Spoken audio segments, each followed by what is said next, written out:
پیغمبر خدا نے اعلان فرمایا کہ میں آیا ہوں، انما بعثت لاتمم مکارم الاخلاق، میں مبعوث ہوا ہوں اخلاق کریمہ کو پائے تکمیل تک پہنچاؤں۔ ایک اخلاق حسنہ ہے، وہ تو ہونا ہی پڑے گا۔ دوسرا اخلاق کریمہ ہے، وہ اخلاق جو آپ کے مفادات کے ساتھ بھی ٹکراتا ہے، ایسا اخلاق کا مظاہرہ کرنا جو آپ کے مفادات کے، ایک آدمی نے آپ پر ظلم کیا ہے، ابھی آپ کو موقع ملا ہے انتقام لینے کا، تو آپ کے نفس امارہ کہتا ہے انتقام لے لو، اخلاق کریمہ کہتا ہے بزرگواری کرو۔ آپ خود جانتے ہیں پیغمبر خدا کے زمانے میں اب تک بھی دیکھو مسلمانوں کی کیا حالت ہے، اخلاق میں کہاں پہنچے ہوئے ہیں۔ مغرب والے کم از کم اخلاق میں تجارتی اخلاق کرتے ہیں، مغرب والے تجارتی اخلاق یعنی کیا کہتے ہیں کہ اگر آپ دکاندار منگا فروخت کریں گے، دوسرا بھی آپ کو منگا فروخت کرے گا۔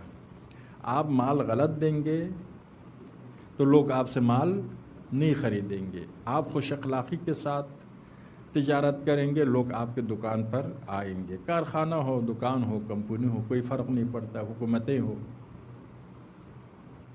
ٹھیک ہے، یہ بے ایمانی نہیں کرتے ہیں، لیکن بے ایمانی نہ کرنے کی وجہ یہ نہیں کہ بے ایمانی غلط چیز ہے، اس سے نقصان ہوتا ہے۔ تجارتی اخلاق ہے نا، میری تجارت کو نقصان ہوتا ہے۔ اگر نقصان نہ ہوتا تو کیا ہے، فلسطینیوں کا قتل عام کرتا،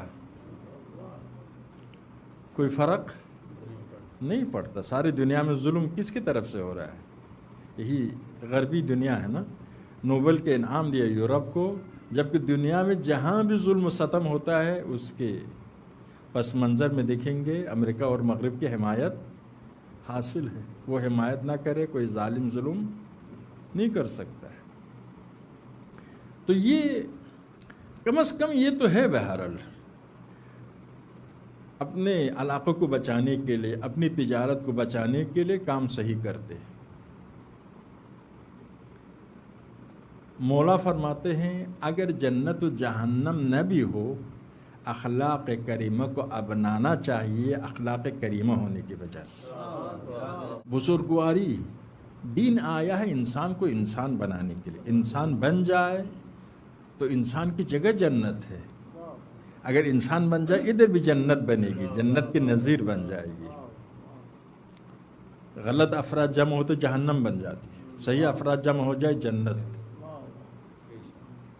اپنے وجود کے اندر پاکیزہ انسان کے سارے افکار خیالات پاکیزہ ہوتا ہے، ناپاک انسان کے خیالات ناپاک ہوتا ہے، اپنے اندر بھی۔